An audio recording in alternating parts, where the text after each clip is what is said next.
What's good, y'all? It's your boy Coltrane back with another video, and I'm back in the white attire, bro, for this special occasion.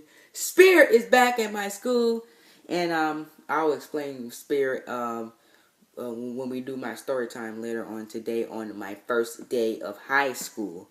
We'll explain Spirit mode, so I'm going to be looking fly for Spirit.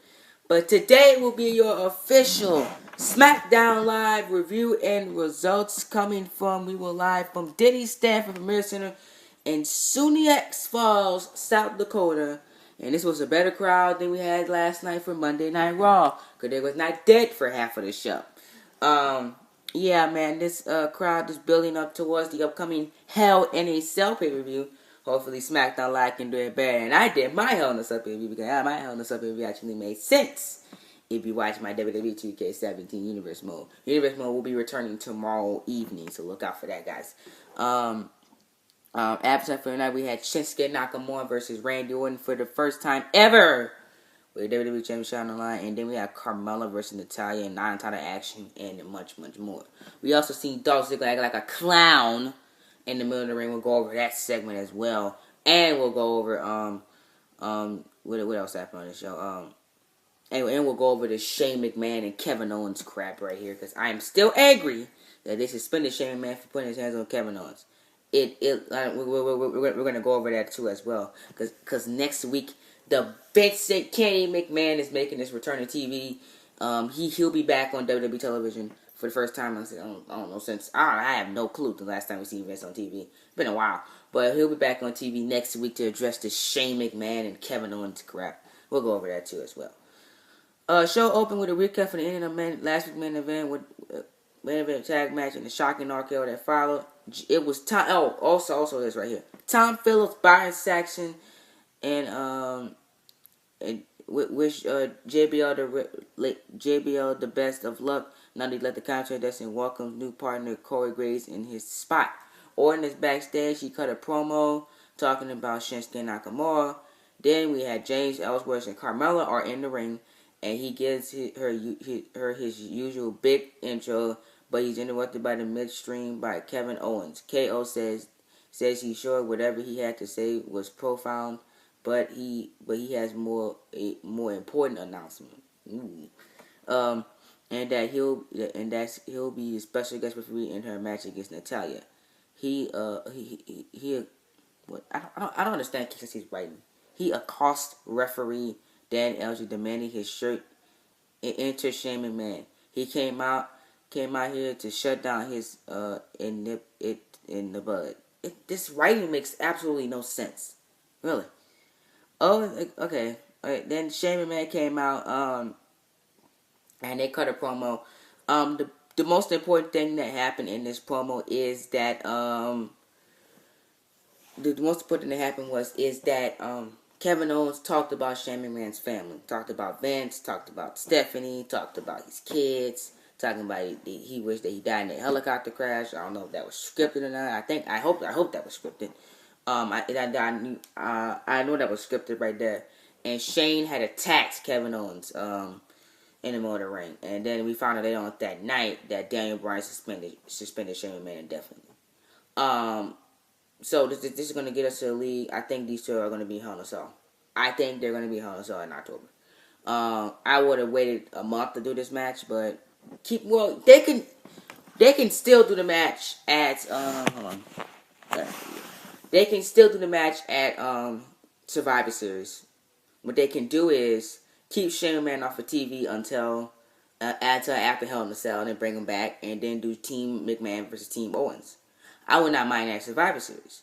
But the way it's looking, it might be a Hell in a Cell. If WWE's patient, they may wait. I will wait till November to do this feud. Keep them off TV until after Hell in a Cell and start building towards Survivor Series. But I don't think that's gonna happen, guys. I don't think that's not gonna happen at all. So, but yeah, I don't think that's gonna happen. I think this feud will take place at excuse me, at Hell in a Cell in a Hell in a Cell match. So that will happen in that feud, because Cage Josh's writing is just all over the place today. They've been over the past couple weeks. Writing has been all over the place with the show. Let's see what else we had in this show. That was the promo. We went to break. We got a recap of the comments from Kevin Owens and Shane McMahon, and sent Shane McMahon over the edge, and they brought that followed. They got in the brawl. Then we got Carmella versus Natalia. Good match. You know, not a bad match. You know, it was a classic Carmella, a classic women's SmackDown Live women's match. Natalia wins by pinfall, the schoolboy pin. Thank God the champion did not lose here, because no one SmackDown Live and Road Dogg and company. Natalia, because he lost to Carmelo, man. You know, cause Carmella could have beat Natalia clean. Thank goodness that did not happen. Thankfully. What else we got in this show? We had Dolph Ziggler re-debuts after the break, and oh my God, Dolph Ziggler. Oh my God, Ziggler talked about that these other gimmicks are getting over, and he's not. His gimmick is not getting over. You know, he said that he can play any gimmick. He came out as Macho Man Randy Savage, John Cena, and even Naomi, and said that anybody can play these gimmicks. He said that anybody can play this gimmick, but not everybody can wrestle, and that is true. Not everyone can wrestle. Not everyone. I mean, you look at Roman Reigns. Look at Roman Reigns. His promo skills are not good. Anybody, I can play Roman Reigns gimmick better than he can play Roman Reigns. Better than he can play Roman Reigns. Well, Roman Reigns gimmick is easy. All you do is read lines from Vince McMahon, be the big dog, and says it's your yard. He can't even do that right. So, I mean, come on, man. Anybody can play a gimmick. You know, you look at Roman Reigns. He's in the top spot of Monday Night Raw. John Cena.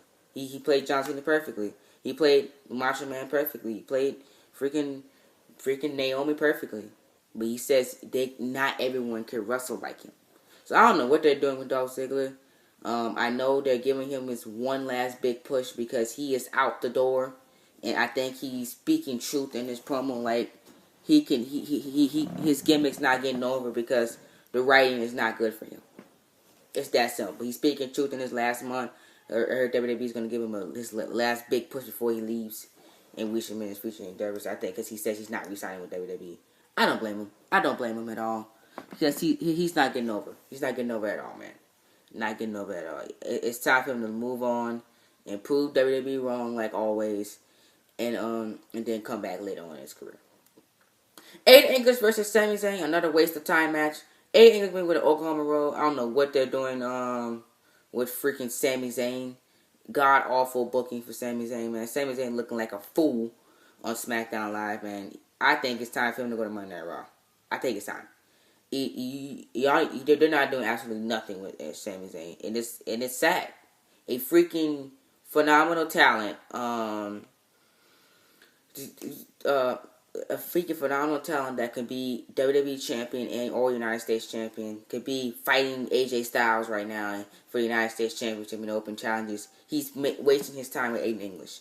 It's freaking horrendous. Terrible, bro. I'm a huge Sami Zayn fan. I've been a Sami Zayn fan since he stepped foot in WWE and NXT. And this is ridiculous what they're doing to this guy. Horrible booking, bro. I'm not even gonna go over the rest of the segment, man. It was terrible. We had Daniel Bryan talk to the New Day and the Usos. The Usos picked their match. It's gonna be a freaking tag team hardcore something match, hardcore or street fight. The street fight next week on SmackDown Live. Okay, back for Mr. Daniel Bryan makes another entrance in a sober fashion with no music. Okay, and this is when Daniel Bryan told Shane McMahon that he's going to be suspended indefinitely. So I don't know where they're going here. Hopefully, Shane McMahon just stays off of TV until after Hell in a Cell. We get the modern day failure. He cuts a backstage promo with the same brothers at his side. No one cares about the modern day failure. We're not even gonna go over his promo. He's a failure. Baron Corbin versus Ty Dillinger. Another good match. We get another failure in Baron Corbin. Back-to-back failures, bro, on SmackDown Live. We get Baron Corbin, then we get Ty Dillinger. So Ty Dillinger actually lost clean to this failure. Anything Baron Corbin does, I don't care. I don't care. He beat Ty Dillinger clean. Nobody cares. You're still a failure. AJ Styles sets up from the booth and has a stand on with the long whip commentary hypes up our main event. before promising us a special look at Bobby Roode after the break. So Bobby Roode, for the first time, was not on this SmackDown Live. Yes. Thank you, WWE. You're actually keeping stars off of TV. Good job. Titan Ninja was walking backstage holding his throat when he went to AJ Styles. Styles said that they will have a United States Championship match next week, and so I think that's phenomenal. So we're going to get AJ Styles vs. Titan Ninja like we were supposed to get it next week on SmackDown Live. Yes. I love it. And it is main event time. We had they hype up a championship scramble on 205 Live. Nobody cares. And we had Randy Orton versus Shinsuke Nakamura. Main event was good. Randy Orton could work with Shinsuke Nakamura. Not a bad main event. And Nakamura wins with the Kinshasa and becoming the number one contender for the WWE Championship. That was SmackDown Live, folks, man. That was the entire show, man. Overall, a good show. Mr. McMahon will be here next week. Nakamura versus Mahal again. Hopefully, it's inside Hell in a Cell. Those doggone Simbers don't get involved again. I'm sick of the Simbers getting involved in these matches. Excuse me. Hopefully, that's in Hell in a Cell. I'm getting a little sick, man. Hopefully the coaching doesn't look like JD. But I can't be on JD. I don't have a microphone. Hopefully somebody don't get involved in the Hell in a Cell match. And we got Mr. McMahon going over the Shane McMahon bullcrap we seen today. And then we got more stuff. And AJ Styles retired to the United States Championship. Not a bad show. Give it a B minus. B minus because of what we seen with Shane and Owens and stuff like that. And Mr. McMahon showing up next week. So thank you guys so much for joining me on Cold Chain. We are currently at 41 subscribers. I want to get to 50 by the end of the month. So hopefully y'all, if y'all new, hit that subscribe, hit that sub button. We do videos like this every single week. SmackDown Live and Monday Night Raw reviews every single week on this show. And on Tuesday morning and Wednesday morning. And it will be uploaded Tuesday evening and Wednesday evening. Thank y'all so much. We are a perfect 10. And I'll talk to you guys in the next video. Peace.